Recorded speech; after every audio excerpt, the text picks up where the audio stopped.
साडे जिला प्रधान हरमनजीत सिंह जी जेजी वो आके तुहानूं जथेबंदी की तैयारी, जथेबंदी के मुढ़ले असूल, जथेबंदी की अगली रणनीति, ये विषय के उत्ते पूरा चानना पाउणगे हरमनजीत सिंह जी। मैं फिर एक बार फतेह बुला के जिवें पंजाब प्रधान जी ने अपन दिशा दी है उस मुद्दे तो गल शुरू करांगे। वाहिगुरू जी का खालसा, वाहिगुरू जी की फतेह। मैं राजविंदर भाजी का बड़ा धन्यवादी हाँ जिन्होंने संगठन इकट्ठा किया। पंजाब प्रधान जिहड़ा सी उम्र का तकाजा कि असीं सवेरे 5:30 बजे उन्होंने लैके जिला जिला घूम रहे हैं। धुंदां दे विच बड़ा औखा हुंदा है जदों असीं जांदे हैं एक जगह तो दूजी जगह। मैं बड़ा धन्यवादी हाँ ढिल्लों साहब का, जिहड़े मेरे कपूरथले तो प्रधान जी आए मैं उन्होंने भी बड़ा धन्यवादी हाँ, ते गुरदासपुर तो प्रधान जी आए मैं उन्होंने भी बड़ा धन्यवादी हाँ। जिधर असीं पहले दिन आए थे 2 जाने पहुंचे थे इन्हों को, अजे भी आपका समा कढ़ के तुहाडे कोल पहुंचे है। मैनूं लगदा सारे हजे एक हफ्ता होया नहीं जिहड़ी इन्होंने लड़ाई देखी है, उस तो बाद हौसला बढ़ाउण तुहाडा आए है। बड़े लंबे समय तो मैं कोशिश कर रहा सीगा कि अमृतसर वाले साडे नाल तुरन। मैं शायद अज तुहाडे लई नहीं आया, अमृतसर ते तरनताਰਨ, मैं शायद अज तुहाडे लई नहीं आया, मैं एक संगठन लई आया जिहड़ा संगठन बहुत वड्डा हो सकता है। इस प्लेटफॉर्म के उत्ते 8 तो 10,000 बंदा इकट्ठा हो चुकिया, पर जे तुसीं 500 नाल राजोगे तो 10,500 बंदा इकट्ठा हो चुका। मैनूं बड़ी कदर है एक बंदे की कि एक बंदा संगठन के किवें इकट्ठा करीदा। शुरुआत वाले दिन असीं सिर्फ 5 तो 4 जणे ने शुरुआत की सी, कोई सुनने नूं तैयार नहीं सीगा। बड़ा वड्डे लालच सी साडे मनां दे विच, असीं चाहां भी पिआउंदे सी, बरफियां भी खवाउंदे सी, सानूं चाह चढ़िया होया सी कि बहुत वड्डा गप्पा मिलना है। पर हौली हौली लोकां नूं जागृति आई, लोग इकट्ठे होने शुरू हो गए। चंद क बंदे सीगे 20% जिहड़े कहंदे सी काका जे रुक जे तां बड़ा भला हो जाऊगा, पर 90% लोगों को चाह चढ़िया हुआ सी। हो सकता है ये जिले में चाह ना हो, क्योंकि इन्होंने पहला भी एक रोड निकली है वो बारे जानकारी हो। मेरा काम की है, मेरा काम दोनों धड़िया को इकट्ठे करना। अपने 2 धड़े है, चंद बंदे है जिहड़े जमीन देना नहीं चाहते, चंद बंदे है जिहड़े रुपइया वाल देखी जाते हैं। मजबूरियां, कोई चाह नहीं उन्होंने कि रुपये मिल जाए, मजबूरियां। किसी का बच्चा बाहर है, किसी के बच्चे ने बाहर जाना है, किसी ने कुड़ी का ब्याह करना है, किसी ने लिमिट भरनी है। जमीन जो जाती है किसी को चाह नहीं होंदा, मजबूरियां होंदियां। पर मेरे वीरो मैं तुहाडे कोल मंगण की आया, मैं मंगण आया एक 100 पन्नियां का इतिहास लिखा जाऊगा जिहड़ा दिल्ली दे विच एक अंदोलन चल रहा है। उस अंदोलन दे विच 100 बंदियां दा जिहड़े इतिहासकार होंदे आ वो लिख रहे हैं, वो की लिख रहे हैं कि अंदोलन किवें लड़िया जा रहा है। ਉਹਦੇ ਵਿੱਚ ਜਿਹੜੀਆਂ ਸ਼ਹੀਦੀਆਂ ਦਿੱਤੀਆਂ ਜਾ ਰਹੀਆਂ, ਜਿਹੜੀਆਂ ਕੁਰਬਾਨੀਆਂ ਦਿੱਤੀਆਂ ਜਾ ਰਹੀਆਂ, ਉਹ 100 ਪੰਨਿਆਂ ਦੇ ਵਿੱਚ ਇੱਕ ਦਿਨ ਦਾ ਵਰਣਨ ਹੋਊਗਾ, ਵੇਰਵਾ ਹੋਊਗਾ। ਪਰ ਜਿਹੜਾ 100 ਪੰਨਿਆਂ ਦਾ ਇਤਿਹਾਸ ਹੋਊਗਾ ਉਹਦੇ ਪਿੱਛੇ 10 ਪੰਨਿਆਂ ਦਾ ਇਤਿਹਾਸ ਹੋਊਗਾ ਗੱਦਾਰਾਂ ਦਾ। ਗੱਦਾਰੀਆਂ ਵੀ ਬਹੁਤ ਹੋਣਗੀਆਂ। ਮੈਂ ਚਿੰਤਨ ਕਿਸ ਗੱਲ ਤੇ ਹੈ, ਇਹ ਆਪਾਂ ਨੂੰ ਸੈਂਟਰ ਸਰਕਾਰ ਇੱਕ ਗੱਦਾਰੀ ਕਰਨ ਲਈ ਆਪਣੇ ਮੂਹਰੇ ਟੁਕੜੇ ਸਿੱਟ ਰਹੀ ਹੈ। ਤੁਸੀਂ ਦੇਖ ਕੇ, ਤੁਸੀਂ ਸੋਚ ਕੇ ਦੇਖੋ, जिदन का दिल्ली का मुहिम चली है, संघर्ष चलिया, उदन का सड़क वाले बड़ी तेज चल रही है, रोज नोटिस आ रहे हैं, रोज SDM बुला रहे हैं। सोच के देखियो, काली ना करो, छोटिया जमीन थोड़े को रहनगियां, कोई लैके नहीं जा सकता जिन्ना चर थोनू थोड़े रुपये नहीं मिलते। वो जमीना के मालक तुसीं रहोगे, चाहे नोटिस ला के। ना सोचो कि ये सरकार की होगी, ये एक डरावे है। जिन्ना चर तुसीं मालक हो, तुहाडी सोच एक है, कोई थोड़ी जमीन के पैर नहीं धर सकता। पर एक उदों तक हाँ का नारा मार दो कि जिन्नी देर एक काले कानून वापस नहीं होंगे, असीं पंजाब की धरती को बचा के रखांगे, असीं सेंटर को धरती देनी नहीं। मैं चिंतित है, रुपया बहुत आ जाना तुहाडे कोले, पर आपां गद्दारां च अपना नाम दर्ज ना करा दईए। देखो मेरे वीरों, ਉਹਦੇ ਵਿੱਚ ਆਪਣਾ संगठन एडा तगड़ा हो गया, 1 महीने ਦੇ ਵਿੱਚ ਆਪਾਂ 10,000 ਬੰਦੇ ਦੀ ਗਿਣਤੀ 'ਚ ਪਹੁੰਚ ਗਏ। मैं प्रधान जी होना कहूँगा जिन्हों ने प्रबंध किया, तुसीं ये ना सोचो कि अज असीं 200 की गिणती दे विच आ, तुसीं ये सोचो कि अज असीं 10,200 इकट्ठे हो चुके हैं। देखो जिस दिन असीं पहले दिन SDM नूं मिले, उस दिन साडी इन्नी कंसल्ट हुई मैं तुहानूं दस नहीं सकदा। साडे सामने अफसरशाही है बैठी सी कि मैनूं खुद शर्म आ रही सी कि मैं पढ़े लिखिया बंदिਆਂ ਦੇ सामने की करना है। मैनूं शर्म महसूस हो रही सी कि जदों साडे एसडीएम पिंड दे विच या साडे ਜ਼ਿਲ੍ਹੇ ਦੇ ਵਿੱਚ ਆਉਂਦਾ ਤਾਂ ਅਸੀਂ ਇਹਨਾਂ ਨੂੰ ਸਭ ਤੋਂ ਵਧੀਆ ਸੋਫਾ ਦਿੰਦੇ ਆ, ਅਸੀਂ ਸਭ ਤੋਂ ਵਧੀਆ ਚਾਹ ਪਿਆਉਂਦੇ ਆ, ਅਸੀਂ ਸਭ ਤੋਂ ਜ਼ਿਆਦਾ ਸਤਿਕਾਰ ਕਰਦੇ ਆ ਕਿ ਸਾਡਾ ਅਫਸਰ ਆਇਆ। ਪਰ ਜਦੋਂ ਸਾਨੂੰ ਨੋਟਿਸ ਆਏ ਤੇ ਅਸੀਂ 5 ਬੰਦੇ ਨੁਮਾਇੰਦੇ ਬਣ ਕੇ ਅੰਦਰ ਗਏ, ਸਾਨੂੰ ਬੈਠਣ ਨੂੰ ਵੀ ਨਹੀਂ ਕਿਹਾ, ਸਾਡੇ ਨਾਲ ਗੱਲ ਵੀ ਨਹੀਂ ਕੀਤੀ, ਸਾਡੇ ਨਾਲ ਰਵੱਈਆ ਕੀ ਸੀ ਕਿ ਹਾਂ ਦੱਸੋ ਕਿਵੇਂ ਕੀ, ਮੇਰੇ ਹੱਥ 'ਚ ਕੁਛ ਨਹੀਂ। ਪਰ ਜਦੋਂ ਆਪਾਂ ਇਕਜੁੱਟ ਹੋ ਗਏ, ਜਦੋਂ ਮੈਨੂੰ ਇਹ ਮਹਿਸੂਸ ਹੋ ਗਿਆ कि ये ਜਿਹੜੇ एसडीएम है ये सानू की समझते हैं, फिर जंग शुरू हुई साडी। अज एसडीएम टेलीफोन करके पूछता है कि प्रधान दस की करना है, प्रधान कोई राह दस। मैं कहा हुण तां साडे कोल राह नहीं रहा, हुण तां जनता दी कचहरी फैसला करूगी, तुसीं सानू दसो साडे लई की करोगे। मैं पुछदा प्रशासन नूं, ਉਹ सानू पुछदे है। मैं कहा साडी तां कोई ना है, साडा तां जवाब है जो तुसीं चाहुंदे हो असीं उस भाग नूं जमीन नहीं दे सकदे, ਤੁਸੀਂ ਸਾਨੂੰ ਦੱਸੋ, ਅਸੀਂ ਫਿਰ ਜਨਤਾ ਦੀ ਕਚਹਿਰੀ 'ਚ ਜਾਵਾਂਗੇ, ਅਸੀਂ ਫਿਰ ਜਨਤਾ ਤੋਂ ਪੁੱਛਾਂਗੇ ਕਿ ਭਾਈ ਤੁਹਾਡੀ ਜ਼ਮੀਨ ਦਾ ਮੁੱਲ ਮਿਲ ਰਿਹਾ 19 ਲੱਖ ਰੁਪਈਆ ਦੇਣੀ ਹੈ। ਲੋਕਾਂ ਨੇ ਜਵਾਬ ਦਿੱਤਾ। ਫਿਰ ਅਸੀਂ ਕਚਹਿਰੀ 'ਚ ਜਾਵਾਂਗੇ ਕਿ ਤੁਹਾਡਾ ਮੁੱਲ ਮਿਲ ਰਿਹਾ 40 ਲੱਖ ਰੁਪਈਆ। ਮੈਨੂੰ ਪਤਾ ਲੋਕ ਫਿਰ ਨਾ ਦੇਣਗੇ, ਕਿਉਂਕਿ ਨਾ ਕਰਨਗੇ, ਕਿਉਂਕਿ ਉਹਨਾਂ ਨੂੰ ਇਸ ਦੇ ਨੁਕਸਾਨ ਪਤਾ ਹੈ ਕਿ ਇਸ ਜਿਹੜੀ ਜ਼ਮੀਨ ਦੇ ਨੁਕਸਾਨ ਕੀ ਹੈ। ਮੈਂ ਤੁਹਾਨੂੰ ਨੁਕਸਾਨ ਵੀ ਦੱਸ ਕੇ ਜਾਊਂਗਾ, मैं तुहानूं दस के जाऊंगा कि जदों तुहानूं रुपये मिलणगे प्यो ते पुत की लड़ाई किवें होगी। यकीन करियो प्यो ते पुत की लड़ाई पहला शुरू हो जानी है, भैन ते भरा लड़ाई, भैन ते भरा की लड़ाई शुरू हो जानी है, भरा ते भरा की लड़ाई शुरू हो जानी है। ये जिहड़ी माया है ये बड़ी खतरनाक है। ये मेरे बजुर्गों नूं पता हो, मेरे वीरां नूं पता हो, जदों माया किसी घर च आउंदी है तां सारी जिंदगी कोर्ट कचहरियां च लड़ते रह जाते हैं, वो किसी दे काम नहीं आउंदी। ਤੁਸੀਂ पर फिर भी थोड़ी कचहरी ਦੇ ਵਿੱਚ ਅਸੀਂ ਆਵਾਂਗੇ ਇੱਕ ਚੰਗਾ ਸੁਨੇਹਾ ਲੈ ਕੇ ਕਿ ਭਾਈ ਤੁਹਾਨੂੰ ਹੁਣ ਇਹ 1.5 ਕਰੋੜ ਦਿੰਦੇ ਆ ਜਾਂ 2 ਕਰੋੜ ਦਿੰਦੇ ਆ। ਸਾਡੇ ਜਿਹੜੇ ਪੰਜਾਬ ਪ੍ਰਧਾਨ ਹੈ ਇਹ ਤੁਹਾਨੂੰ ਲੀਗਲ ਜਿਹੜੇ ਢੰਗ ਆ ਉਹ ਸਾਰੇ ਦੱਸਣਗੇ ਸਟੇਜ ਤੇ। ਮੈਂ ਤਾਂ ਤੁਹਾਨੂੰ ਸੰਗਠਨ ਬਾਰੇ ਦੱਸੂਗਾ ਕਿ ਸੰਗਠਨ ਦਾ ਤੁਹਾਨੂੰ ਫਾਇਦਾ ਕੀ ਹੋਣਾ ਹੈ। ਦੇਖੋ ਜਦੋਂ ਸਾਡਾ ਸੰਗਠਨ ਬਣਿਆ ਪ੍ਰਸ਼ਾਸਨ ਸਾਨੂੰ ਸੁਣਨ ਲੱਗ ਗਿਆ। ਅਸੀਂ ਜਿਹੜੇ ਤੁਹਾਡੇ ਖੇਤਾਂ ਦੇ ਵਿੱਚ ਇਹਨਾਂ ਦੇ ਕਰਿੰਦੇ ਆਉਂਦੇ ਆ, ਵੱਡੀਆਂ ਵੱਡੀਆਂ ਕੰਪਨੀਆਂ ਦੇ ਮੁਲਾਜ਼ਮ ਆਉਂਦੇ ਆ, ਇਹਨਾਂ ਨੂੰ ਉੱਥੇ ਰੋਕਣਾ ਪੈਣਾ ਤੁਹਾਨੂੰ। ਤੁਸੀਂ ਮਾਲਕ ਹੋ, ਮਾਲਕ ਨਹੀਂ ਹੈਗੇ। ਮੇਰੀ ਕਈ ਵਾਰ ਲੜਾਈ ਹੁੰਦੀ ਹੈ, ਮੇਰਾ ਇੱਕ ਪਹਿਲਾ ਸਵਾਲ ਹੁੰਦਾ ਹੈ ਕਿ ਤੁਹਾਨੂੰ ਪੰਜਾਬੀ ਆਉਂਦੀ ਹੈ? ਉਹ ਕਹਿੰਦੇ ਨਹੀਂ ਆਉਂਦੀ। ਉਹ ਯਾਰ ਪੰਜਾਬ ਸਾਡੇ ਕੀ ਕਰ ਰਿਹਾ ਜੇ ਤੁਹਾਨੂੰ ਪੰਜਾਬੀ ਨਹੀਂ ਆਉਂਦੀ। ਕਿੰਨੀ ਵੱਡੀ ਸਾਜ਼ਿਸ਼ ਹੈ ਕੰਪਨੀ ਵਾਲਿਆਂ ਦੀ। ਉਹ ਜਿਹਨੂੰ ਪੰਜਾਬੀ ਆਉਂਦੀ ਉਹ ਤੁਹਾਡੇ ਖੇਤਾਂ 'ਚ ਭੇਜਦੇ ਨਹੀਂ। ਜੇ ਪੰਜਾਬੀ ਆਉਣ ਵਾਲੇ ਬੰਦੇ ਨੂੰ ਤੁਹਾਡੇ ਖੇਤ 'ਚ ਭੇਜਣਗੇ ਤੁਹਾਨੂੰ ਜਾਣਕਾਰੀ ਦੇਊਗਾ ਕਿ ਤੁਹਾਡਾ ਕੀ ਨੁਕਸਾਨ ਹੈ। ਉਹ ਗੂੰਗੇ ਬਾਟੇ ਬਣ ਕੇ ਤੁਰੇ ਫਿਰਦੇ ਆ ਤੇ ਉਹ ਆਪਦਾ ਕੰਮ ਕਰੀ ਜਾਂਦੇ ਆ। ਉਹ ਇਹ ਕੰਮ ਕਰਦੇ ਆ ਕਿ ਜਿਵੇਂ ਉਹ ਉਹਨਾਂ ਦੇ ਬਾਪ ਦਾਦੇ ਦੀ ਜ਼ਗੀਰ ਹੁੰਦੀ ਹੈ।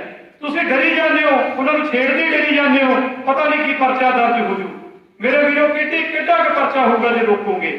ਤੁਸੀਂ ਹੱਥ ਨਹੀਂ ਚੱਕਣਾ, ਤੁਸੀਂ ਕਾਨੂੰਨ ਤੋਂ ਬਾਹਰ ਨਹੀਂ ਜਾਣਾ, ਪਰ ਤੁਹਾਡਾ ਹੱਕ ਬਣਦਾ ਹੈ ਉਹਨਾਂ ਨੂੰ ਪੁੱਛਣ ਦਾ ਕਿ ਤੁਸੀਂ ਬਾਹਰੋਂ ਆਏ ਹੋ, ਤੁਹਾਡਾ ਕਰੋਨਾ ਟੈਸਟ ਹੋਇਆ? ਉਹ ਕਹਿੰਦੇ ਨਹੀਂ ਹੋਇਆ। ਤਾਂ ਇਹਦਾ ਮਤਲਬ ਬੜੀ ਵੱਡੀ ਸਾਜ਼ਿਸ਼ ਹੈ ਨਾ ਕੰਪਨੀਆਂ ਦੀ ਸਾਡੇ ਪੰਜਾਬ ਦੇ ਵਿੱਚ ਕਰੋਨਾ ਫੈਲਾਉਣ ਦੀ। ਮੈਂ ਕਹਿੰਦਾ ਉਹਨਾਂ ਨੂੰ ਹੋ ਸਕਦਾ ਮੈਂ ਗਲਤ ਹੋਵਾਂ, ਪਰ ਮੈਨੂੰ ਕਹਿਣਾ ਪੈਂਦਾ ਕਿ ਤੁਸੀਂ ਸਾਡੇ ਪੰਜਾਬ ਦੇ ਵਿੱਚ ਦੂਜੇ ਸਟੇਟ ਤੋਂ ਆਉਣੇ, ਤੁਹਾਡੇ ਕੋਲ ਕਰੋਨਾ ਟੈਸਟ ਹੋਇਆ? ਉਹ ਜਵਾਬ ਦੇ ਦਿੰਦੇ ਆ। ਮੇਰਾ ਦੂਸਰਾ ਸਵਾਲ ਹੁੰਦਾ ਹੈ ਕਿ ਤੁਸੀਂ ਥਾਣੇ ਇਤਲਾਹ ਕੀਤੀ ਹੈ, ਐਸਐਚਓ ਨੂੰ ਦੱਸਿਆ? ਉਹ ਕਹਿੰਦੇ ਨਹੀਂ ਅਸੀਂ ਐਸਐਚਓ ਨੂੰ ਨਹੀਂ ਦੱਸਿਆ। ਤੁਸੀਂ ਐਸਡੀਐਮ ਨੂੰ ਦੱਸਿਆ? ਉਹ ਕਹਿੰਦੇ ਨਹੀਂ ਅਸੀਂ ਐਸਡੀਐਮ ਨੂੰ ਨਹੀਂ ਦੱਸਿਆ। ਤੁਸੀਂ ਡੀਸੀ ਕਿਸੇ ਪ੍ਰਸ਼ਾਸਨ ਦੇ ਨੁਮਾਇੰਦੇ ਨੂੰ ਦੱਸਿਆ ਸਾਡੇ ਖੇਤ 'ਚ ਆਉਣ ਤੋਂ ਪਹਿਲਾਂ? ਤਾਂ ਉਹ ਕਿਸੇ ਨੂੰ ਦੱਸ ਕੇ ਨਹੀਂ ਆਉਂਦੇ। ਉਹਨਾਂ ਦੇ ਮਗਰ ਬੜੀਆਂ ਵੱਡੀਆਂ ਕੰਪਨੀਆਂ ਖੜੀਆਂ ਹੁੰਦੀਆਂ, ਉਹਨਾਂ ਨੂੰ ਡਰ ਨਹੀਂ, ਉਹਨਾਂ ਨੂੰ ਤੁਹਾਡਾ ਕੋਈ ਡਰ ਨਹੀਂ। ਜਿਹੜਾ ਪ੍ਰਸ਼ਾਸਨ ਹੈ ਉਹ ਸੋਚਦਾ ਸਾਡੀ ਜੇਬ 'ਚ ਹੈ, ਪਰ ਇਹ ਪ੍ਰਸ਼ਾਸਨ ਨੂੰ ਵੀ ਧਿਆਨ ਦੇਣਾ ਚਾਹੀਦਾ ਹੈ ਕਿ ਉਹ ਪਬਲਿਕ ਦੇ ਨੁਮਾਇੰਦੇ ਹੈ, ਉਹ ਪਬਲਿਕ ਸਰਵੈਂਟ ਹੈ। ਉਹ ਚਾਪਲੂਸੀਆਂ ਦਾ ਕੰਪਨੀਆਂ ਦੀਆਂ ਕਰਦੇ ਹੈ। ਬੜੀ ਸ਼ਰਮ ਮਹਿਸੂਸ ਹੁੰਦੀ ਹੈ ਜਦੋਂ ਮੈਂ ਉਹਨਾਂ ਦਾ ਰਵੱਈਆ ਦੇਖਦਾ। ਅਸੀਂ ਦਰੀਆਂ ਵਿਛਾ ਲੈਂਦੇ ਹਾਂ ਤੇ ਦਰੀਆਂ ਦੇ ਉੱਤੇ ਬਿਠਾ ਲੈਂਦੇ ਹਾਂ ਜਿਹੜੇ ਉਹਨਾਂ ਦੇ ਮੁਲਾਜ਼ਮ ਹੁੰਦੇ ਆ। ਸਹੀ 10 ਮਿੰਟ ਦੇ ਵਿੱਚ ਇੱਕ ਨੁਮਾਇੰਦਾ ਆਉਂਦਾ ਪੁਲਿਸ ਦਾ, ਉਹਦੇ ਸਟਾਫ ਨਹੀਂ ਲੱਗਿਆ ਹੁੰਦਾ, ਆ ਕੇ ਦੇਖਦਾ ਅਸੀਂ ਉੱਥੇ 20-25 ਜਣੇ ਬੈਠੇ ਹੁੰਦੇ ਆ ਤੇ ਉਹ ਆਪਣੇ ਸਾਹਿਬ ਨੂੰ ਫੋਨ ਕਰਦਾ ਕਿ ਇੱਥੇ 20-25 ਕਿਸਾਨ ਝੰਡੇ ਲਈ ਬੈਠੇ ਆ। ਤੇ ਉਹ ਜਦੋਂ ਆਪਣੇ ਅਫਸਰ ਨੂੰ ਫੋਨ ਕਰਦਾ ਉਹ ਕਹਿੰਦੇ ਛੇੜਿਓ ਨਾ ਯਾਰ, ਦਿੱਲੀ ਬੜਾ ਵੱਡਾ ਹੰਗਾਮਾ ਹੋਇਆ ਵਾ, ਮੈਂ ਖੁਦ ਆ ਕੇ ਦੇਖਦਾ। ਜਦੋਂ ਉਹ ਆਉਂਦਾ ਅਸੀਂ ਟੈਲੀਫੋਨ ਕਰਦੇ ਅਸੀਂ 25-30 ਜਣੇ ਹੋਰ ਬੁਲਾ ਲੈਂਦੇ ਆ ਤੇ ਸਾਡੀ ਗਿਣਤੀ 50-60 ਦੀ ਹੋ ਜਾਂਦੀ ਹੈ। ਉਹ ਆ ਕੇ ਦੇਖਦਾ ਕਹਿੰਦਾ ਤੂੰ ਤਾਂ 25 ਕਹੇ ਸੀ, ਇਹ ਤਾਂ 60 ਬੈਠੇ ਆ। ਮੈਂ ਤੁਹਾਨੂੰ ਤਾਂ ਦੱਸ ਰਿਹਾ ਕਿ ਅੰਦੋਲਨ ਜਿਹੜਾ ਆਪਣਾ ਸੰਗਠਨ ਦਾ ਫਾਇਦਾ ਕੀ ਹੈ। ਜਦੋਂ 60 ਦੇਖਦਾ ਉਹ ਆਪਣੇ ਵੱਡੇ ਅਫਸਰ ਨੂੰ ਫੋਨ ਕਰਦਾ ਡੀਐਸਪੀ ਨੂੰ ਕਿ ਇੱਥੇ ਤਾਂ 60 ਬੰਦੇ ਬੈਠੇ ਆ ਜਨਾਬ, ਕਿਤੇ ਮੇਰੇ ਗੱਲ 'ਚ ਰੱਸਾ ਨਾ ਪੈ ਜੇ। ਉਹ ਅੱਗੇ ਡੀਐਸਪੀ ਦੇ ਗੱਲ 'ਚ ਪਾਉਂਦਾ ਤੇ ਤੁਸੀਂ ਦੇਖੋ ਉਹ ਕਹਿੰਦਾ ਨਾ ਨਾ ਛੇੜੀ ਨਾ, ਜਥੇਬੰਦੀ ਬੜੀ ਤਕੜੇ ਢੰਗ ਨਾਲ ਲੜਦੀ ਹੈ, ਕਿਤੇ ਪੰਗਾ ਨਾ ਛੇੜੀ, ਮੈਨੂੰ ਆਉਣ ਦੇ। ਵੱਡਾ ਅਫਸਰ ਸੋਚਦਾ ਛੋਟੇ ਅਫਸਰ ਨੂੰ ਨਹੀਂ ਅਕਲ ਨਹੀਂ, ਸ਼ਾਇਦ ਮੈਂ ਜ਼ਿਆਦਾ ਸਿਆਣਾ ਹੈ। ਪਰ ਸਾਡੇ ਕੋਲੇ ਜਿਹੜੇ ਢੰਗ ਬੜੇ ਹੈ, ਜਦੋਂ ਸਾਨੂੰ ਪਤਾ ਲੱਗਦਾ ਵੀ ਇਹ ਗੱਡੀ 'ਚੋਂ ਨਹੀਂ ਨਿਕਲਿਆ ਅਸੀਂ ਦੇਖ ਲੈਂਦੇ ਹਾਂ ਸਿਰ 'ਚ ਦੀਆਂ ਲੱਤਾਂ ਕੰਬਣ ਲੱਗ ਗਈਆਂ। ਤਾਂ ਉੱਥੇ ਕੀ ਦੇਖਦੇ ਆ, ਮੈਂ ਨਾਲ ਦੀ ਨਾਲ ਟੈਲੀਫੋਨ ਕਰਦਾ ਵੀ ਹੁਣ ਇੱਥੇ 200 ਬੰਦੇ ਦੀ ਲੋੜ ਹੈ। ਪ੍ਰਧਾਨਗੀਆਂ ਐਵੇਂ ਨਹੀਂ ਹੁੰਦੀਆਂ, ਪ੍ਰਧਾਨਗੀਆਂ ਕਰਨ ਲਈ ਬਹੁਤ ਦਮ ਚਾਹੀਦਾ ਹੁੰਦਾ ਹੈ। ਜਦੋਂ ਅਸੀਂ 200 ਬੰਦੇ ਦੀ ਮੰਗ ਕਰਦੇ ਆ ਤਾਂ ਮੈਂ ਦੇਖਿਆ ਇੱਕ ਦਿਨ ਬੀਬੀਆਂ ਘੱਟੋ ਘੱਟ 100 ਬੀਬੀ ਝੰਡਾ ਲਈ ਆਵੇ। ਜਦ ਡੀਐਸਪੀ ਤੇ ਐਸਡੀਐਮ ਸਾਡੇ ਕੋਲੇ ਪਹੁੰਚ ਗਏ ਤੇ ਮੈਨੂੰ ਕਹਿੰਦੇ ਪ੍ਰਧਾਨ ਜੀ ਇਹ ਦੱਸੋ ਤੁਸੀਂ ਕੀ ਚਾਹੁੰਦੇ ਹੋ। ਦੇਖੋ ਤੁਹਾਡੀ ਤਾਕਤ, ਇਹ ਜਿਹੜਾ ਸੰਗਠਨ ਹੈ ਦੀ ਤਾਕਤ, ਉਹ ਸਾਨੂੰ ਪੁੱਛਦੇ ਆ ਜਿਹੜੇ ਸਾਨੂੰ ਕੱਲ ਕੁਰਸੀਆਂ ਨਹੀਂ ਦਿੰਦੇ ਸੀ, ਕਹਿੰਦੇ ਤੁਸੀਂ ਦੱਸੋ ਕੀ ਚਾਹੁੰਦੇ ਹੋ। ਫਿਰ ਉੱਥੇ ਕੀ ਸੀ, ਆਪਾਂ ਪੰਜਾਬੀ ਆ, ਆਪਣੇ ਬੜੇ ਨਰਮ ਦਿਲ ਹੁੰਦੇ ਆ। ਮੈਂ ਕਿਹਾ ਅਸੀਂ ਇਹਨਾਂ ਗਰੀਬਾਂ ਤੇ ਪਰਚਾ ਨਹੀਂ ਕਰਾਉਣਾ। ਜਿਹੜੇ ਗਰੀਬ ਜਿਨ੍ਹਾਂ ਨੂੰ ਮੈਂ ਕਹਿੰਦਾ ਸੀ ਲੱਖ ਲੱਖ 1.5 ਲੱਖ ਰੁਪਏ ਤਨਖਾਹ ਉਹਨਾਂ ਗਰੀਬਾਂ ਦੀ, ਤੇ ਮੈਂ ਕਿਹਾ ਅਸੀਂ ਇਹਨਾਂ ਦੇ ਮੁਲਾਜ਼ਮਾਂ ਤੇ ਪਰਚਾ ਨਹੀਂ ਕਰਾਉਣਾ, ਪਰ ਅਸੀਂ ਕੰਪਨੀ ਤੇ ਪਰਚਾ ਕਰਾਉਣਾ। ਯਕੀਨ ਕਰਿਓ ਸੰਗਰੂਰ ਤੇ ਪਟਿਆਲੇ ਵਿੱਚ ਇਹਨਾਂ ਦੀਆਂ ਗੱਡੀਆਂ ਖੜੀਆਂ ਜਿਨ੍ਹਾਂ ਦੇ ਉੱਤੇ ਪਰਚਾ ਹੋਇਆ ਪਿਆ। ਮੈਂ ਦੱਸੂਗਾ ਨਹੀਂ ਕਿ ਪਰਚਾ ਕਿਵੇਂ ਹੋਇਆ, ਕਿਉਂਕਿ ਜਿਹੜਾ ਵੀਡੀਓ ਬਣਦਾ ਬੜੀ ਦੂਰ ਵਾਇਰਲ ਹੁੰਦਾ ਤੇ ਉਹ ਮੈਂ ਦੱਸ ਨਹੀਂ ਸਕੂੰਗਾ, ਪਰ ਜਾਂਦਾ ਮੈਂ ਤੁਹਾਨੂੰ ਦੱਸ ਦੂੰ ਪਰਚਾ ਕਰਾਇਆ ਕਿਵੇਂ ਸੀ। ਅਸੀਂ ਲੋਕਾਂ ਦੇ ਪਰਚਾ ਨਹੀਂ ਕਰਾਉਂਦੇ, ਸਾਨੂੰ ਤਰਸ ਆਉਂਦਾ ਹੈ ਕਿ ਉਹ ਪਤਾ ਨਹੀਂ ਕਿਹੜੇ ਜ਼ਿਲ੍ਹੇ ਦੇ, ਪਤਾ ਨਹੀਂ ਕਿਹੜੇ ਸਟੇਟ ਦੇ ਆ, ਉਹਨਾਂ ਦੇ ਵੀ ਬੱਚੇ ਆ, ਉਹ ਕੱਲ ਨੂੰ ਕਿਤੇ ਤੇ ਪੇਸ਼ੀਆਂ ਦੇ ਨਾਲ ਰੁੱਝ ਜਾਣ।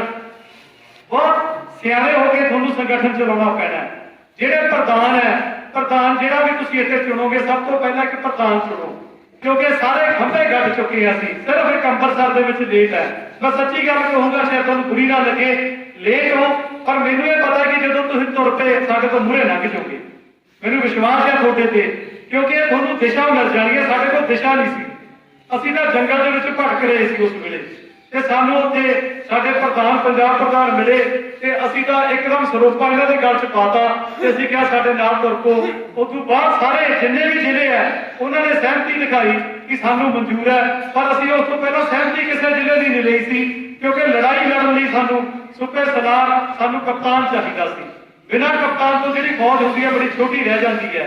ਜਿਹੜਾ ਦਿੱਲੀ, ਕਈ ਮੇਰੇ ਵੀਰ ਸੋਚਦੇ ਆ ਕਿ ਸਾਨੂੰ ਦਿੱਲੀ ਜਾਣਾ ਚਾਹੀਦਾ, ਜਿਹੜਾ ਤੁਹਾਡਾ ਜ਼ਿਲ੍ਹਾ ਪ੍ਰਧਾਨ ਬਣੂਗਾ, ਜਿਹੜੇ ਵੀ ਮੇਰੇ ਵੀਰ ਦਿੱਲੀ ਜਾਣਗੇ ਉਹ ਜਾਂਦੇ ਰਹੋ, ਚਾਹੇ 5-5 ਕਰਕੇ ਜਾਇਓ। ਅਸੀਂ ਸੰਗਰੂਰ ਜ਼ਿਲ੍ਹੇ ਵਾਲਿਆਂ ਨੇ ਫੈਸਲਾ ਕੀਤਾ, ਕਿਉਂਕਿ ਸਾਡੇ ਨਾਲ ਇੱਕ ਦਿਨ ਹੋ ਗਈ, ਮੈਨੂੰ ਲੋੜ ਪੈ ਗਈ, ਮੈਂ ਜਿਹੜੇ ਵੀਰ ਨੂੰ ਟੈਲੀਫੋਨ ਕਰਦਾ ਸੀ ਉਹ ਕਹਿੰਦਾ ਸੀ ਮੈਂ ਦਿੱਲੀ ਚਲਿਆ ਗਿਆ, ਮੈਂ ਜਿਹੜੇ ਵੀਰ ਨੂੰ ਫੋਨ ਕਰਦਾ ਸੀ ਕਹਿੰਦਾ ਮੈਂ ਦਿੱਲੀ ਚਲਿਆ ਗਿਆ, ਤੇ ਮੇਰਾ ਦਿਮਾਗ ਬੜਾ ਖਤਰਨਾਕ ਹੈ। ਮੈਂ ਇੱਕ ਗੱਲ ਕਹਿੰਦਾ ਸੀ, ਚੱਲ ਲੋਕੇਸ਼ਨ ਭੇਜ। ਤੁਸੀਂ ਯਕੀਨ ਕਰੋਗੇ ਸਿਰਫ 5 ਬੰਦਿਆਂ ਨੇ ਲੋਕੇਸ਼ਨ ਭੇਜੀ, ਤੇ ਆਪਾਂ ਦਿੱਲੀ ਦਾ ਝੂਠ ਬੋਲ ਕੇ ਨਾਂ ਨਾ ਲਈਏ, ਆਪਾਂ ਟਰਨ ਲਈ ਨਾਂ ਨਾ ਲਈਏ, ਕਿਉਂਕਿ ਜੇ ਉਹਨਾਂ ਦੀਆਂ ਕੁਰਬਾਨੀਆਂ ਦੇ ਵਿੱਚ ਤੁਸੀਂ ਰੋਟੀਆਂ ਸੇਕ ਰਹੇ ਹੋ ਤਾਂ ਬਹੁਤ ਵੱਡਾ ਦੁਖਾਂਤ ਹੈ। ਮੈਂ ਖੜਾ ਨਹੀਂ ਛੱਡਦਾ ਹੁੰਦਾ ਜਦੋਂ ਮੈਂ ਕਿਸੇ ਚੀਜ਼ ਦੇ ਪਿੱਛੇ ਪੈ ਜਾ, ਮੈਂ ਟੈਲੀਫੋਨ ਤੇ ਲੋਕੇਸ਼ਨਾਂ ਮੰਗਾਉਣਾ। ਤੁਸੀਂ ਯਕੀਨ ਨਾ ਕਰੋ ਪ੍ਰਧਾਨ ਜੀ, ਜਿਹੜਾ ਵੀ ਤੁਹਾਡਾ ਪ੍ਰਧਾਨ ਬਣੂ ਮੈਨੂੰ ਨਹੀਂ ਪਤਾ ਇਹ ਜਿਹੜਾ ਕੰਡਿਆਂ ਦਾ ਤਾਜ ਹੈ ਕਿਹਦੇ ਸਿਰ ਤੇ ਟਿਕੂਗਾ।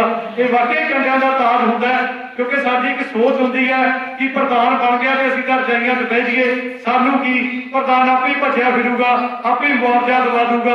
ਪਰ ਇਹ ਲੜਾਈ ਐ ਨਹੀਂ ਲੜੀ ਜਾਣੀ, ਇਹ ਤੁਹਾਨੂੰ ਰਜਾਈਆਂ ਛੱਡਣੀਆਂ ਪੈਣਗੀਆਂ। ਜਿਹੜੇ ਮੇਰੇ ਵੀਰ ਇੱਥੇ ਆਏ ਆ ਇਹ ਸੋਚ ਕੇ ਚੱਲਣ ਕਿ ਅਸੀਂ ਯਾਰ ਹੁਣ ਖੜਾ ਨਹੀਂ ਛੱਡਣਾ ਇਸ ਅੰਦੋਲਨ ਦਾ, ਫਿਰ ਕਾਮਯਾਬੀ ਮਿਲੂਗੀ। ਜੇ ਤੁਸੀਂ ਸੋਚ ਲਿਆ ਕਿ ਸੰਗਰੂਰ ਵਾਲੇ ਨੂੰ ਸੁਣ ਲਿਆ ਤੇ ਸੰਗਰੂਰ ਵਾਲੇ ਲੜੀ ਜਾਂਦੇ ਆ, ਫਿਰ ਮੇਰਾ 10,000 ਤੋਂ 8,000 ਬੰਦਾ ਰਹਿ ਜਾਊਗਾ। ਅਸੀਂ ਜਿੱਦਣ ਪੰਜਾਬ ਸਰਕਾਰ ਦੀ ਇੰਟਰਨੈਟ ਖੜਕਾਉਣੀ ਹੈ ਉਸ ਦਿਨ ਤੁਹਾਡੀ ਲੋੜ ਮਹਿਸੂਸ ਹੋਊਗੀ, ਉਸ ਦਿਨ ਤੁਹਾਡੀ ਲੋੜ ਪਊਗੀ। ਉਸ ਤੋਂ ਪਹਿਲਾਂ ਜਿਹੜੀਆਂ ਕਾਨੂੰਨੀ ਲੜਾਈਆਂ ਲੜ ਰਹੇ ਹੈ, ਕਿਉਂਕਿ ਸਾਡੇ ਦਿਮਾਗ ਦੇ ਵਿੱਚ ਇੱਕ ਚੀਜ਼ ਬੜੀ ਵੱਡੀ ਚੱਲ ਰਹੀ ਹੈ, ਹੋ ਸਕਦਾ ਹੈ ਅਸੀਂ ਇਹ ਸੜਕ ਰੋਕ ਨਾ ਸਕੀਏ, ਹੋ ਸਕਦਾ ਹੈ, ਕਿਉਂਕਿ ਆਪਾਂ ਦੋਨੋਂ ਪਹਿਲੂ ਲੈ ਕੇ ਚੱਲਾਂਗੇ ਕਿ ਜੇ ਮੇਰੇ ਵੀਰ ਮੇਰੇ ਕਿਸਾਨ ਮਰਦੇ ਆ ਤਾਂ ਉਹਨਾਂ ਨੂੰ ਮੁਆਵਜ਼ਾ ਇੰਨਾ ਕੁ ਮਿਲ ਜੇ ਕਿ ਉਹ ਕੋਈ ਨਾ ਕੋਈ ਆਪਦਾ ਟਿਕਾਣਾ ਬਣਾ ਲੈਣ। ਪਰ ਜਿਹੜਾ ਹੁਣ ਮੁਆਵਜ਼ਾ ਮਿਲ ਰਿਹਾ ਹੈ, ਸਾਡੇ ਪਈਆਂ ਕਹਿੰਦੇ ਆ, ਤੁਹਾਡੇ ਸ਼ਾਇਦ ਰਸਤੇ ਕਹਿੰਦੇ ਹੋਣਗੇ, ਤੁਸੀਂ ਰਸਤੇ ਵੀ ਨਹੀਂ ਖਰੀਦ ਸਕਣਾ। ਜਿਹੜੀਆਂ ਬੈਂਕ ਦੀਆਂ ਲਿਮਟਾਂ ਹੈ ਤੁਸੀਂ ਉਹ ਵੀ ਨਹੀਂ ਪੂਰੀਆਂ ਕਰ ਸਕਣੀਆਂ। ਜਿਹੜਾ ਹੁਣ ਪੰਜਾਬ ਵਿਹਲਾ ਹੋ ਜਾਊਗਾ ਇਹਦਾ ਤੁਸੀਂ ਅੰਦਾਜ਼ਾ ਵੀ ਨਹੀਂ ਲਾ ਸਕਣਾ। ਹੁਣ 5 ਕਿੱਲੇ ਵਾਲਾ ਵੀ ਰੋਟੀ ਖਾਂਦਾ, ਜਿਹਦੇ ਕੋਲ 5 ਏਕੜ 5 ਕਿੱਲੇ ਜ਼ਮੀਨ ਹੈ, ਉਹ ਵੀ ਇੱਕ ਸਰਦਾਰ ਹੈ ਆਪਦੇ ਭਾਈਚਾਰੇ ਦੇ ਵਿੱਚ। ਪਰ ਜਦੋਂ ਤੁਸੀਂ ਇਹ ਜ਼ਮੀਨਾਂ ਛੱਡ ਕੇ MP ਦੇ ਵਿੱਚ ਰਾਜਸਥਾਨ ਦੇ ਵਿੱਚ ਬਿਹਾਰ ਦੇ ਵਿੱਚ ਜ਼ਮੀਨਾਂ ਲਓਗੇ ਆਪਣੇ ਬੱਚਿਆਂ ਲਈ, ਮੇਰੇ ਵੀਰੋ ਇੱਕ ਇੱਕ ਦੋ ਦੋ ਬੱਚੇ ਆ 5 ਮਿੰਟ 'ਚ ਗਰਦਨ ਲਾ ਦਿੰਦੇ ਆ। ਕਿਹਦੇ ਵਾਸਤੇ ਜ਼ਮੀਨਾਂ ਲਓਗੇ? ਆਪਣੇ ਬੱਚਿਆਂ ਲਈ। ਤੇ ਜੇ ਉੱਥੇ ਔਲਾਦ ਹੀ ਨਾ ਰਹੀ ਉਹ ਜਿਹੀਆਂ ਜ਼ਮੀਨਾਂ ਨੂੰ ਕੀ ਕਰੋਗੇ? ਉੱਥੇ ਵਾਰਸੀ ਵੀ ਕਿਸੇ ਮੇਰੇ ਵੀਰ ਨੇ ਪਹੁੰਚਣਾ ਹੀ ਨਹੀਂਗਾ, ਰੁੱਲ ਜਾਓਗੇ। ਜਿਹੜੀ ਪੰਜਾਬ ਦੀ ਧਰਤੀ ਪੰਜਾਬ ਦੀ ਜ਼ਮੀਨ ਹੈ, ਇਹ ਆਪਣਾ ਹੀਰੇ ਤੇ ਜਵਾਹਰ ਆਪਣਾ ਸੋਨਾ ਉਗਲਦੀ ਹੈ। ਪਰ ਜਿਹੜੀ ਬਿਹਾਰ ਦੀ ਤੇ ਇਹ ਜਿਹੜੇ ਆਪਣੇ ਦੂਜੇ ਸਟੇਟ ਹੈ, ਜਿਹੜੀ ਇਹਨਾਂ ਦੀ ਧਰਤੀ ਹੈ, ਇਹ ਆਪਣੇ ਪੰਜਾਬੀਆਂ ਲਈ ਨਹੀਂ ਬਣੀ। ਇੱਥੇ ਤੁਹਾਡੀਆਂ ਸਰਦਾਰੀਆਂ ਰੁੱਲ ਜਾਣਗੀਆਂ। ਜਦੋਂ ਬੋਕਰ ਦਾ ਤਿਣਕਾ ਖਿੰਡ ਜਾਂਦਾ ਨਾ, ਮੈਂ ਬਸ 1 ਸੈਕਿੰਡ ਹੀ ਲਊਂਗਾ, ਖਤਮ ਕਰ ਦੂੰਗਾ। ਕੱਲਾ ਜਿਹੜਾ ਬੋਕਰ ਦਾ ਇੱਕ ਤਿਣਕਾ ਇੱਕ ਟੀਲਾ ਹੁੰਦਾ ਉਹ ਤੋੜਨਾ ਬਹੁਤ ਸੌਖਾ ਹੁੰਦਾ ਹੈ, ਬੋਕਰ ਤੋੜਨੀ ਬਹੁਤ ਔਖੀ ਹੁੰਦੀ ਹੈ। ਇਹ ਆਪਾਂ ਨੂੰ ਖੰਡਾਉਣ ਲੱਗੇ ਆ। ਸੋਚ ਲਿਓ, ਵਿਚਾਰ ਕਰ ਲਿਓ। ਪਰ ਤੁਹਾਡੀ ਕਚਹਿਰੀ 'ਚ ਫੇਰ ਆਵਾਂਗੇ, ਅਸੀਂ ਤੁਹਾਨੂੰ ਦੱਸਣ ਆਵਾਂਗੇ। ਜਿਹੜੇ ਆਪਣੇ ਨੁਮਾਇੰਦੇ ਬਣਨਗੇ ਉਹਨਾਂ ਨਾਲ ਮੀਟਿੰਗਾਂ ਹੋਣਗੀਆਂ, ਕਿਉਂਕਿ ਆਪਾਂ ਸਰਕਾਰ ਨੂੰ ਭੱਜਣ ਨਹੀਂ ਦਿੰਦੇ ਹਜੇ। ਸਰਕਾਰ ਕੀ ਕਹਿੰਦੀ ਹੈ? ਜੇ ਸੜਕ ਰੋਕਣੀ ਹੈ ਤਾਂ ਤੁਹਾਡੇ ਤੇ ਜਾਨ ਹੈ, ਜੇ ਮੁਆਵਜ਼ਾ ਲੈਣਾ ਤਾਂ ਸਾਡੇ ਨਾਲ ਗੱਲ ਕਰੋ। ਅਸੀਂ ਕਹਿੰਦੇ ਅਸੀਂ ਦੋਨੋਂ ਲੜਾਈਆਂ ਲੜਾਂਗੇ, ਅਸੀਂ ਮੁਆਵਜ਼ੇ ਦੀ ਵੀ ਲੜਾਈ ਲੜਾਂਗੇ ਤੇ ਅਸੀਂ ਰੋਕਣ ਦੀ ਵੀ ਲੜਾਈ ਲੜਾਂਗੇ। ਫੈਸਲਾ ਤੁਸੀਂ ਕਰਨਾ ਹੈ, ਜਿੱਧਰ ਤੁਸੀਂ ਸਾਨੂੰ ਲੈ ਜਾਓਗੇ ਅਸੀਂ ਉੱਧਰ ਤੁਰੇ ਜਾਣਾ। ਪਰ ਹੁਣ ਜਿੰਨੀ ਦੇਰ ਦਿੱਲੀ ਦੀ ਲੜਾਈ ਫਤਿਹ ਨਹੀਂ ਹੁੰਦੀ, ਉਨੀ ਦੇਰ ਹਾਂ ਦਾ ਨਾਰਾ ਹੀ ਰੱਖੋ ਕਿ ਅਸੀਂ ਜ਼ਮੀਨ ਨਹੀਂ ਦੇਣੀ। ਤੁਹਾਨੂੰ ਕੋਈ ਪੁੱਛੀ ਜਾਵੇ, SDM ਬੁਲਾਊਗਾ, ਇਤਰਾਜ਼ ਲਾ ਦਿਓ। ਉਹ ਪ੍ਰਧਾਨ ਸਾਹਿਬ ਨੂੰ ਪੁੱਛ ਕੇ ਲਾਇਓ, ਇਕੱਲੇ ਇਕੱਲੇ ਨਾ ਭੱਜਿਓ ਕਿ ਅਸੀਂ ਇਤਰਾਜ਼ ਦੇਣ ਚਲੇ ਗਏ। ਉੱਥੇ ਸਾਫ਼ ਕਰੋ ਕਿ ਸਾਡੇ ਵੀਰ ਤਾਂ ਦਿੱਲੀ ਬੈਠੇ ਆ, ਸਾਡੇ ਕਿਸਾਨ ਤਾਂ ਦਿੱਲੀ ਬੈਠੇ ਆ, ਅਸੀਂ ਉੱਥੇ ਮੋਰਚਾ ਛੱਡ ਕੇ ਆ ਕੇ ਇੱਥੇ ਇਤਰਾਜ਼ ਲਾਈਏ। ਦੇਖੋ ਕਿੰਨੀ ਵੱਡੀ ਸਾਜ਼ਿਸ਼ ਹੈ। ਇਹ ਰੋਜ਼ ਕਰ ਦਿੰਦੇ ਆ, ਹਜ਼ਾਰਾਂ ਕਿਸਾਨ ਸਾਡਾ ਤੋਂ ਮੁੜਿਆ ਆਉਂਦਾ ਹੈ। ਕੱਲ ਮੈਨੂੰ ਮੇਰੇ ਵੀਰ ਮਿਲੇ, 500 ਕਿਸਾਨ ਦਿੱਲੀ ਤੋਂ ਮੁੜ ਕੇ ਆਇਆ ਨੋਟਿਸ ਦੇਖ ਕੇ। ਇਹ ਸਾਨੂੰ ਪਾੜਿਆ ਜਾ ਰਿਹਾ। ਮੇਰੇ ਵੀਰੋ ਬੇਨਤੀ ਹੈ, ਸਿਆਣੇ ਬਣੋ, ਇਕਜੁੱਟ ਹੋ। ਜਿਹੜੀ ਪ੍ਰਧਾਨਗੀ ਹੈ, ਇੱਥੋਂ ਪਤਾ ਕੀ ਹੁੰਦਾ, ਅਸੀਂ ਪ੍ਰਧਾਨ ਬਣਾ ਲਾਂਗੇ, ਬਾਹਰ ਜਾ ਕੇ ਅਸੀਂ ਕਹਿੰਦੇ ਤਾਂ ਕਾਂਗਰਸੀ ਹੈ। ਪਰ ਜੀ ਸਾਰੇ ਕਿਸੇ ਨਾ ਕਿਸੇ ਪਾਰਟੀ ਨਾਲ ਜੁੜੇ ਹੋਏ ਆ। ਇਸ ਚੀਜ਼ ਤੋਂ ਉੱਪਰ ਉੱਠੀਏ। ਸਭ ਤੋਂ ਪਹਿਲਾਂ ਆਪਾਂ ਕਿਸਾਨ ਹੈ, ਸਭ ਤੋਂ ਪਹਿਲਾਂ ਆਪਾਂ ਕਿਸਾਨ ਹੈ। ਆਪਣੀਆਂ ਤਾਂ ਜ਼ਮੀਨਾਂ ਦੀ ਦੇਖੋ ਬੋਲੀ ਲੱਗ ਰਹੀ ਹੈ, ਤੁਹਾਨੂੰ ਪੁੱਛਿਆ ਵੀ ਨਹੀਂ ਜਾ ਰਿਹਾ। ਕੀ ਲਓਗੇ ਪਾਰਟੀਆਂ ਤੋਂ? ਮੈਂ ਨਹੀਂ ਮੰਨਦਾ ਕਿ ਇੱਥੇ ਕਿਸੇ ਲੀਡਰ ਨੇ ਕਿਸੇ ਦਾ ਕੰਮ ਕੀਤਾ ਹੋਣਾ। ਜਦੋਂ ਟੈਲੀਫੋਨ ਜ਼ਰੂਰ ਕਰ ਦਿੰਦੇ ਆ, ਕੰਮ ਅਸੀਂ ਫਿਰ ਰੁਪਈਏ ਦੇ ਕੇ ਕਰਾਉਂਦੇ ਆ ਸਾਰੇ। ਤੇ ਮੈਂ ਹੁਣ ਕਿਉਂਕਿ ਪੰਜਾਬ ਪ੍ਰਧਾਨ ਜੀ ਦਾ ਜਿਹੜਾ ਸਮਾਂ ਬੜਾ ਕੀਮਤੀ ਹੋਣਾ, ਉਹਨਾਂ ਨੇ ਬੜੇ ਵਧੀਆ ਸੁਝਾਅ ਦੇਣੇ ਆ। ਉਹ ਤੁਹਾਨੂੰ ਲੀਗਲ ਬਹੁਤ ਧਿਆਨ ਨਾਲ ਸੁਣਿਓ, ਮੋਬਾਈਲ ਨਾਲ ਸੁਣਿਓ ਹੁਣ 5-7 ਮਿੰਟ, ਕਿਉਂਕਿ ਉਹਨਾਂ ਦੀ ਛਤਰ ਛਾਇਆ ਥੱਲੇ ਅਸੀਂ ਚੱਲ ਰਹੇ ਹਾਂ, ਉਹਨਾਂ ਦੀ ਆਗਿਆ ਥੱਲੇ ਅਸੀਂ ਚੱਲ ਰਹੇ ਹਾਂ। ਇੱਕ ਚੀਜ਼ ਜਾਂਦਾ ਮੈਂ ਕਹਿ ਦੂੰਗਾ, ਸਾਡਾ ਕੰਮ ਹੈ ਤੁਹਾਨੂੰ ਇਕੱਠੇ ਕਰਨਾ, ਜਿਵੇਂ ਮੈਂ ਕੁਰਸੀਆਂ ਨੇੜੇ ਕਰਾਈਆਂ। ਪ੍ਰਸ਼ਾਸਨ ਦਾ ਕੰਮ ਹੈ ਤੁਹਾਨੂੰ ਖਟਾਉਣਾ। ਤੁਹਾਡੇ ਅੰਦਰ ਬਹੁਤ ਅਫਵਾਹਾਂ ਹੋਣਗੀਆਂ, ਬੜੇ ਤੁਹਾਨੂੰ ਲਾਲਚ ਦਿੱਤੇ ਜਾਣਗੇ, ਉਹਨਾਂ ਲਾਲਚਾਂ ਤੋਂ ਬਚ ਜਿਓ। ਵਾਹਿਗੁਰੂ ਜੀ ਕਾ ਖਾਲਸਾ, ਵਾਹਿਗੁਰੂ ਜੀ ਕੀ